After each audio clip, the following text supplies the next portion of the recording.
Depositing money on Bitstamp is a straightforward process that allows you to fund your trading account.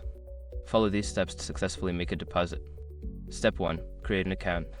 If you haven't already, sign up for a Bitstamp account by visiting their website and providing the required information. Complete the verification process to ensure your account is secure. Step 2. Log into your account. Once your account is set up and verified, log in using your credentials. Navigate to the dashboard where you can manage your account and view your balances. Step 3. Navigate to the deposit section. Look for the deposit option in the menu. Click on it to access the different funding methods available for your account. Step 4. Choose your deposit method.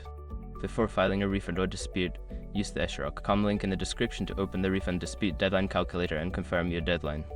Step 5. Follow the instructions. Follow the on-screen instructions for your chosen deposit method. This may involve entering your bank details, card information, or cryptocurrency wallet address. Confirm the transaction and wait for the funds to appear in your Bitstamp account.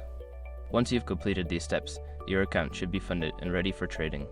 Always ensure to check for any updates or changes in the deposit process on the Bitstamp website.